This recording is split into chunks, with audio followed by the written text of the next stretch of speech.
Hello everyone. तो एक बार फिर से आपका स्वागत है मेरे यूट्यूब चैनल पर। तो कल भैया आपने बम विस्फोट, तीर, कमान, तोप, हर चीज़ का वार देखा होगा, है ना। और उस वार का कौन कौन हुआ शिकार है, वाह जी वाह।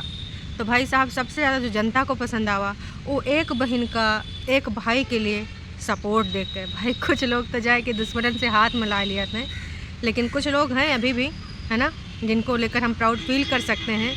तो एक बहन जिस तरीके से डिफेंड कर रही थी अपने भाई को, तमाम लोगों को पसंद आया। बिल्कुल पसंद आना भी चाहिए, क्योंकि यही टाइम होता है जब आपकी फैमिली के खिलाफ कोई जाकर या कुछ ऐसी चीज़ें लेकर करता है या लेकर आता है, तो वहाँ पर जो साथ होता है वही अपना होता है। बाकी खून के रिश्ते कैसे रंग बदलते हैं भाई साहब, देखने का ज़रूरत नहीं। अगल बगल अपने देखिए, अपने तमाम लोग मिल जाएंगे जो मेरे पीठ पीछे ना तुम्हारे पे वार करे के खातिर तैयार बैठे होंगे, और तुम्हारे अपने खून होंगे। अब भाई यही तो कलयुग है, कलयुग कुछ अलग से थोड़ा आएगा, ऐसे करतूतें कलयुग में होनी लाजमी है।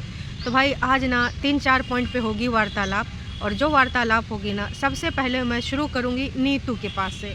नीतू के बारे में एक कल बात बोली थी, किसने, ननद रानी ने। तो भाई दुनिया, जनता जहान, सारे लोग, और ख़ासकर वही कुछ लोग जिनको लगता है कि एक महीना में, एक साल में, जिनको लगता है कि ना ये ऐसा कैसे अपनी ननद का पक्ष लेती है, ननद का है उसका पक्ष लेती है, ऐसा क्या बात है। इतना 26-25 साल से जो पालिन पोसिन आज वही बेगाने हो गए और ननद अपनी भाभी के दीवाने हो गए। ऐसा काहे हुआ? तो जी आपको पता ही है, उसने कल भी बताया था, हैं। और कहते हैं ना कि अगर आपके पास कोई ऐसा इंसान हो जो आपको गुस्से में संभाल ले, तो उससे अच्छा कोई इंसान हो ही नहीं सकता है। क्योंकि गुस्सा या फिर अगर आप भावुक हैं, ये दोनों पल ऐसे होते हैं ना कि आप इमोशनल होते हैं और गुस्से में आपका जो है संतुलन खो जाता है। तो भाई साहब कई बार ना अनजाने में आप ऐसी ऐसी चीज़ें कर डालते हैं, ऐसी ऐसी चीज़ें बोल डालते हैं ना, जिसका अगर बाद में पछतावा भी हो ना, तो कुछ हो नहीं सकता। कहा कि ना आपके मुँह से वो चीज़ें निकल गई हैं, तभी से कहा जाता है कि पहले तौलो फिर बोलो, हैं। लेकिन कुछ लोग तो भैया सिर्फ बोलने में यकीन रखते हैं, और उनकी बात कहाँ जा रही है, क्या चीज़ को प्रेजेंट कर रही है, इस चीज़ से उनको कोई मतलब नहीं होता है। तो पहले तो आप ये सुनिए, उसके बाद अपने विचार में प्रस्तुत करती हूँ, सुनिए। बोलना था, मतलब मैंने बोला था कि मैं ये बोलूँगी आज, मतलब बहुत ज़्यादा हो गया है, अब तो मैं भी बोल के रहूँगी। मेरे को सिर्फ रोकने वाली भी सिर्फ नीतू है। मतलब मैंने सिर्फ नीतू को जाके ये बोला था कि अब मैं जाकर बिल्कुल ही वो कर दूँगी कि मतलब मैं ये बोल दूँगी, वो बोल दूँगी। मुझे रोकने वाली भी बस नीतू है कि ये दीदी आपको ये अपनी मतलब आप अपनी रिस्पेक्ट मत खो, अपना लिमिट क्रॉस मत करो। मतलब कुछ भी हो, एट द एंड आपकी फैमिली है या कुछ भी, आप प्लीज़ ऐसा मत करो। मैं अभी भी चुप हूँ, सिर्फ और सिर्फ मैं अभी भी चुप हूँ, सिर्फ और सिर्फ नीतू है उसकी वजह। क्योंकि मैं अब बहुत सारी चीज़ें बोलना चाहती हूँ, ऑफ कोर्स बोलना चाहती होगी, क्योंकि तमाम लोग हैं ना जो सवाल पे सवाल दागे पड़े हैं कि ऐसी क्या बात है, तुम काहे अपने पिताश्री का घर छोड़ के अपने भाई के साथ आ गई। कुछ ना कुछ तो वजह होगी, और न जाने कुछ लोग तो ऐसे ऐसे इल्ज़ामात लगा रहे हैं कि आने वाली लाइफ में तुम्हारे साथ ऐसा होगा, तो यूँ होगा, तो फलान होगा, ढमाक होगा। जो लाइफ अभी उसने शुरू नहीं की है, उस लाइफ के बारे में लोग कमेंट कर रहे हैं, वाह जी वाह। और कमेंट वालों के बारे में तो आप सबको पता ही है। तो आपकी खुद की बेटी अगर आपसे चीज़ें रखे हुए है, आपने ऐसी उसके साथ चीज़ें करी हैं, और वो बोलना चाहती है जो बिल्कुल भी आपको पसंद नहीं है, और जो लगता है कि वही एक आंधी बन कर तुम्हारी खुशियाँ का उड़ा के लेकर चली गई, वही एक नई आंधी को बनने से रोक रही है, वही चाह रही है कि ऐसी चीज़ें ना निकल के आवें जिससे तुम्हारी सबकी इज्जत और ज़्यादा ख़राब हो जाए। नहीं तो भाई बेटी के ऊपर जितने सारी चीज़ें आ चुकी हैं, जाहिर सी बात है वो बोलती, और बहुत सारी चीज़ें आज उसने बोलने का ठान भी लिया था। क्यों चुप है? क्योंकि उसको रोका जा रहा है, और वही आंधी जिसका आप अलग तरीके से चित्रण कर रहे हैं वाईटी पर, जिसको आप जनता को ये दिखाना चाह रहे हैं कि सबसे ज़्यादा तो भैया यह ख़राब लड़की है, यह आंधी बन के आई और यह सब कुछ उड़ा ले गए। भाई वाह जी वाह। और चिंटू ने तो सोचा कि भाई हमने एक बात ऐसी निकालनी है जिसकी वजह से अभी दूध का दूध और पानी का पानी हो जाएगा, परिवार पे आ जाते हैं। कुछ लोग ना परिवार पे बहुत जल्दी आते हैं, कुछ लोग बहुत जल्दी शुरू करें था बाप बाप करना। कल अपने पिताश्री से बोल रहे थे, हाँ पापा तुम भी बोलो, मम्मी तुम भी बोलो, हाँ चाचा जी, हैं पड़ोसी, देश वाले विदेश वाले तुम भी बोलो। भाई आपका तो कोई जिक्र ही नहीं था, आपके बारे में कोई वार्तालाप नहीं था। बाप बाप होता है। कुछ लोग हमको देख कर शुरू करे थे, आज वो क्या कर रहे हैं। ये टॉन्ट किसने करा था? शुरुआत आपने करी थी। आज आप कितना भी ना इतना उड़ाएं फड़फड़ाओ में, दूसरों का बोलते हो फड़फड़ा रहे हो, असल में फड़फड़ा तो आप रहे हो भाई। कहा कि देखिए उस बंदे ने तो आपका नाम लिया नहीं, अब स्क्रीनशॉट लगावा, उमा ऐसी ऐसी आईडी आ रही हैं, तो भाई कोई क्या कह सकता है। और दूसरी की बात, अगर आपको लगता है वो आपके स्क्रीनशॉट है ही नहीं, कूल रहो, काम रहो, घूमो फिरो, गाओ नाचो, तुम्हारा कहना है कि तुम्हारे पास और भी बहुत सारा काम है, सिर्फ यूट्यूब नहीं और भी बहुत सारे प्लेटफॉर्म है, तो उन पर जाकर परफॉर्मेंस दो। काहे इतना कह रहे हो कि हमको मेंटली हरेस किया जा रहा है? मतलब भाई दर्शकों, नहीं सारुण के यहाँ कुछ तो गड़बड़ है, जरूर कोई ना कोई गड़बड़। कौनो बात नहीं अंकल जी, अब ना जो भी गड़बड़ है सामने तो आ ही जाएगा, आज नहीं तो कल है। और रही बात घर को लेकर, तो भाई साहब कितनी बड़ी सच्चाई सामने आई, बाप रे बाप। लोगों को काका बोला जा रहा था, लोगों को ऐसी ऐसी चीज़ें, मतलब भाई अंकल जी को एक बार भी थोड़ा भी अफसोस नहीं हुआ कि अपने उस बेटे के लिए जिसने हमको योगदान दिया है, वो भी उस टाइम दिया है जब उनको ज़रूरत थी। 2.5 करोड़ रुपए हमारे सबके लिए तो ये बहुत बड़ा धनराशि होता है, पर जो लोग इतना मेहनत करके कमा रहे हैं उनके लिए भी मेहनत का पैसा है। अब ऐसा तो नहीं इधर उधर से आवा, 2.5 करोड़ रुपए जिसको आजकल दिखावा जा रहा है, ग्रैंड विला, ऐसा विला वैसा विला, विला विला विला, ऊपर किको मिला नीचे कुको मिला। हमारे यहाँ ऐसा ही होता है। सबको ना एक ही फ्लोर का पसंद आ रहा है जहाँ से नज़ारा देखा है, लेकिन मम्मी जी ने बोला यहाँ तो हमारा ही नज़ारा बैठेगा।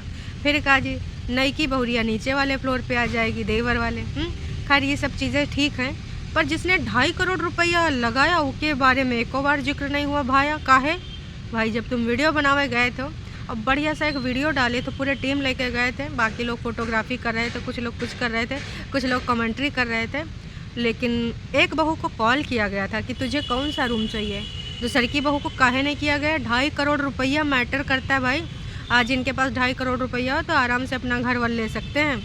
तो भाई अब देखिए, किसी ने अपना सेल्फ रिस्पेक्ट रखते हुए अपना ना घर ही छोड़ दिया। कहा इसके दोस्त से बोला गया था कि भाई उससे बोलो इतना इतना दिन का टाइम है और निकाल के खाली कर दे घर।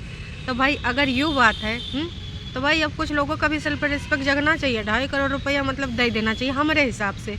हम होते तो भाई ऐसे कर देते हैं। अरे सुन लीजिए, यह देखिए। एक चीज़ भाई, मेरे बारे में एक बोला गया था कि मेरे बेकार समय में मेरा साथ छोड़ दिया। ये बात ना मैं एक चीज़ रिमाइंड कराना चाहूँगा कि एक इंसान का जब बेकार समय चल रहा था ना, तो मैं जाके लोगों के पैरों में भी पड़ा था उनके काम कराने के लिए। जितनी मेरी सोर्स थी ना, मैंने भी सब लगाई थी। मुझे प्रॉपर्टी अपने नाम करानी थी। आज तेरे को मैं एक चीज़ बताता हूँ, जिस घर में मैं रह रहा हूँ ना, इसमें मैंने रिनोवेशन कराया, समझा। कम से कम मेरे 70-80 लाख रुपये खर्च हो गए। जिस विला को तुम लोग देखते हो ना, एक नया बड़ा ग्रैंड विला लिया गया है, उसमें 2.5 करोड़ रुपये मैंने दिए। और मैं कोई बोलने में, मेरे कोई 2 नंबर कमाई तो है नहीं भाई, मैंने दिए। इनकम टैक्स में मेरे में सब कुछ है वो, और सारी ट्रांजेक्शन है। जिस विला को कभी दिखाया जाता है किसी भाई को दे दिया, कभी कुछ कर दिया, उस विला में ना मैंने इतने पैसे दिए, समझा। मेरा प्रॉपर्टी से कोई लालच नहीं है। मेरा प्रॉपर्टी से कोई लालच नहीं, तो 2.5 करोड़ रुपए मैटर करते हैं। और अंकल जी ने जो एक कमेंट लिखा था कि मैं यहीं था, उसमें एक चीज़ और क्लियर हो गई कि जब मेरा बिजनेस ख़राब हुआ था, डावाडोल हुआ था, तो लोग मुझको छोड़ के अलग हो गए थे। तो उम्मीद करते हैं अंकल जी को जवाब मिल गया होगा। इसके अलावा न जाने कितनी सारी चीज़ें बताई गई कि खाना बनाते वक्त ये कैमरा लेके बाहर चला जाता है। तो भाई कुछ नहीं मिला तो नीतू विष्ट के भाई को टारगेट कर दिया गया, जो कि पता चला आज सोशल मीडिया पे पता चला। हो सकता है इससे पहले भी इन्होंने बताया हो, पर मुझे आज पता चला कि वो नशा मुक्ति केंद्र में है, उसको नशे की आदत लगी है। तो भाई एमा कोई जुर्म नहीं है मेरे हिसाब से, कोई कानूनी अपराध नहीं है। तमाम लोग होते हैं गलत संगत में पड़ के ऐसी चीज़ें अपना लेते हैं और छोड़ने के बाद कई बार फिर से उसी चीज़ में चले जाते हैं, सुधार नहीं हो पाता है, तब उनको ना नशा मुक्ति केंद्र रिहैब भेजना मजबूरी बन जाता है। तो भाई अच्छी चीज़ के लिए भेजा गया है? उस चीज़ को तुम लोग टारगेट कर रहे हो कि जनता जनार्दन को बताएंगे, पूछेंगे तेरा भाई साथ क्यों नहीं रहता है। वाह जी वाह, इससे कहते हैं लिच्चड़ किच्चड़ सोच है। कितनी किच्चड़ सोच है ये, सोचो आप। भाई तुमको काका नहीं किया है, कितनी सारी चीज़ें सामने आ गई। गिफ्ट कोई और के, ओपनिंग कोई और कर रहा है, फ़ोटो कोई और लगा रहा है। और इससे पहले काका चीज़ें सुलटाई गई। काश की एक अच्छे नोट पे जैसे ख़त्म की गई थी वैसे ख़त्म रहती है। विवाद में पड़ने की कोई ज़रूरत नहीं थी, ये बाप वाप वाला डायलॉग मारने की कोई ज़रूरत नहीं थी। किसी ने थोड़ी सी चिंगारी भड़काई और तुम वो चिंगारी का फ़ायदा उठाने के लिए कूद पड़े, और इससे तुम्हारे काले चिट्ठे सामने आ रहे हैं। तो भाई साहब मेरे हिसाब से तो बहन जी ने इनकी बहुत सही तरीका कहा कि ये तुम्हारा विवाद है ये नहीं भाई, इमा काहे तुम पढ़ रहे हो, तुमको यूज़ किया जा रहा है और मास्टरमाइंड बहुत अच्छे तरीके से यूज़ कर रहा है। अपना सोचो, 1.5 साल से तुम अभी तक चुप थे, तो अभी काहे बोल पड़े। तो भाई गेम तो खेले जा रहा है और तमाम लोग कह रहे हैं कि सोशल मीडिया पे तुम लोग ये मैटर काहे लेके आएगा।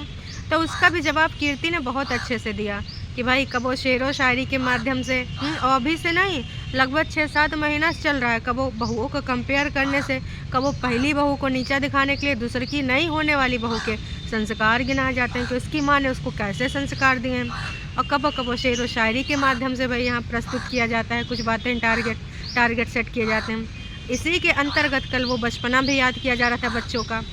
तो भाई मैं यही कहना चाहूँगी कि जनता जनार्दन होशियार है, बेवकूफ़ नहीं जो नहीं समझेगी आपके ये शेर और शायरी टोंटबाजी को। एक तरीके से बहुत सारी चीज़ें क्लियर हो गई हैं, बहुत अच्छे तरीके से क्लियर हो गई हैं, और ये एक बार और आप सुन लीजिए, फिर आपको कुछ और क्लियर हो जाएगा। और एक बात मेरे को नहीं समझ में आती, इतना प्रेशर लखन पर क्यों है कि अगर लखन को पता था 2 महीने से कमेंट्स आए तो लखन ने ये क्यों नहीं करा, लखन ने वो क्यों नहीं करा? क्या पापा इनकेपेबल हैं कुछ भी करने के लिए? क्या पापा ने क्यों नहीं लिया एक्शन? लिया और भी घर में लोग रह रहे हैं, करण है, यश है, किसी ने भी कोई भी एक्शन तब क्यों नहीं लिया? सारी की सारी बात आके लखन पर क्यों आ जाती कि ओ लखन ने अपनी वाइफ के लिए स्टैंड ले लिया, लखन ने अपनी वाइफ के लिए स्टैंड लिया। क्या मम्मी के भी हस्बैंड है, क्या वो स्टैंड नहीं ले सकता? हर एक चीज़ लखन के लिए क्यों है?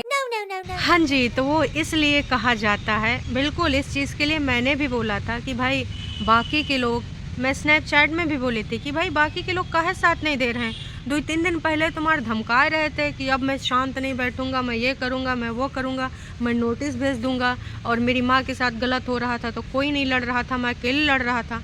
तो भैया उस टाइम आपकी लड़ाई का नहीं चल रही थी। भाई संतान है तो संतान है, सबने पैदा हुआ है माता पिता से, है ना, तो बाकियों के भी फ़र्ज़ बनते हैं। और अंकल जी जो यहाँ भूमिका निभाने आते हैं, काहे में छोटी छोटी मगर मोटी बातें, ज्ञान की बातें, प्रवचन की बातें जो करने आते हैं, तो उस सब चीज़न में तो अंकल जी बहुत निपुण है। मेरे हिसाब से अंकल जी के बहुत सॉलिड कनेक्शन है और भाई अच्छे खासे बिजनेसमैन हैं। तो अंकल जी चाहें तो भैया भाई तुरंत ये सब चीज़न पे एक्शन ले सकते हैं। अगर कोई ऐसा कर रहा, पेज बना रहा है या गलत तरीके से कुछ चीज़ें कर रहा है, तो भाई अंकल जी ने काहे ने स्टैंड लिया?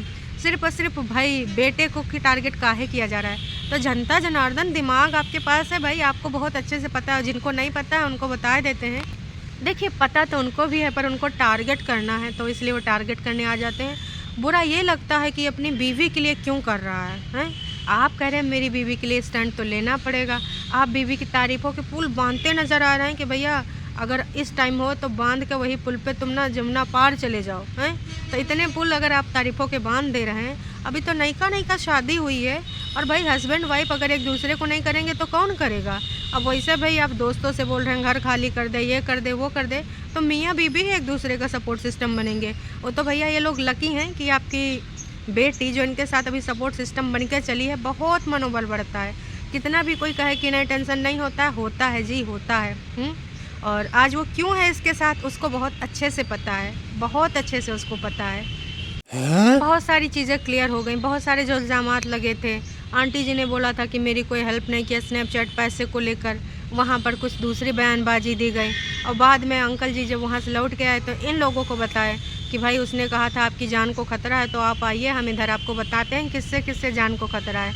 तो भैया जितनी मुँह उतनी बातें, कम से कम स्क्रिप्ट तो सेम रख लिए होते हो भाई साहब आप लोग, हैं?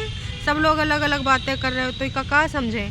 तो भैया कुल मिला के क्लियर कर दिया है कीर्ति ने भी कि वहाँ पर स्नैपचैट के रिगार्डिंग कोई बात ही नहीं हुई है। और अगर वाकई में चेंजेस हुए हैं जो कि लखन ने पहले करे हैं, इनके स्टाफ ने उल्टा पुल्टा काम करके बिगाड़ दिया था, गलत डिटेल फिल कर दी थी जिसकी वजह से ऐसा सीन हुआ। तो उम्मीद यूँ करते हैं कि भाई साहब पहले कुछ कहा से पहले सोच साच लिया करो कि कौन क्या कर रहा है। ऐसे कुछ भी बोलने से कोई मतलब नहीं बनता है। दूध का दूध पानी का पानी हो गया। इल्ज़ामात आपने बैठ के लगा दिए कि भाई किसी ने मेरी हेल्प ही नहीं करी, सारे बच्चों ने हाथ खड़े कर लिए, जबकि भाई यहाँ पर पता चल गया कि जितना भी पैसे वाला डिटेल वाला प्रक्रिया होता था यही आपका लड़का करता था। लेकिन आपका कुछ एक्स्ट्रा स्मार्ट जो अभी टीम आई आपने हायर कर रखी है, ऐसी चीज़ों पे लाइक कर देता है। ऐसी लाइक से याद आवा कि भाई कुछ लोग हैं जो बिना सोचे समझे कमेंट्स को लाइक करते हैं, कुछ कमेंट्स हाथ में लगे हैं। उन कमेंट्स को बात करेंगे दूसरी वीडियो में। तो भाई देखिए दूध का दूध और पानी का पानी हो चुका है। हाँ, एक CCTV फुटेज की भी बात हुई थी भाई, वो भी उधर से कुछ दिखा रहे थे मिस्टर एंड मिसेस चौधरी, और इधर से भी बोला गया है कि जो इल्ज़ाम लगा था बेसिकली कि जब बाबा जी डेथ पे थे, बिल्कुल मतलब डेथ हो चुकी थी और उनको वापस लाया गया था, तो ये कैमरा लेके गया था और वहाँ पे भी वीडियो और फुटेज क्लिक करनी थी इसको। तो उसका भी बताया गया कि वजह क्या थी, क्योंकि उनको शक था कि क्या वाकई में कुछ ऐसा तो नहीं यहाँ पर हुआ है मेरे पीठ पीछे, इसलिए कैमरा फुटेज भी चेक करने के लिए बोला गया। और उस फुटेज में कुछ और सच्चाइयाँ सामने आएंगी, कुछ लोगों के और चेहरों के नकाब उठेंगे, जो चेहरों पे सफ़ेदी पुती है वो हटा के काली चीज़ें दिखेंगी, लेकिन उसके लिए अभी रोक दिया गया है। तो वो चीज़ कब खुलेगी ये तो वक्त ही बताएगा।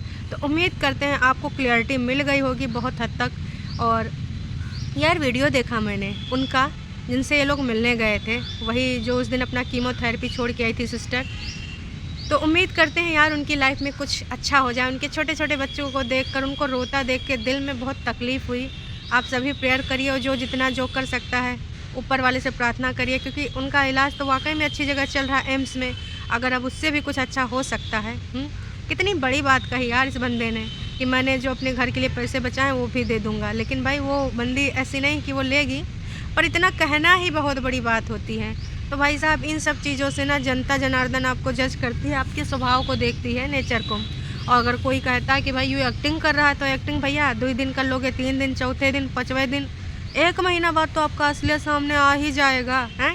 तो उम्मीद करते हैं आप लोगों को सब कुछ समझ में आएगा होगा। अभी के लिए इतना है, फिर मिलेंगे एक नई अपडेट के साथ। Tata bye bye.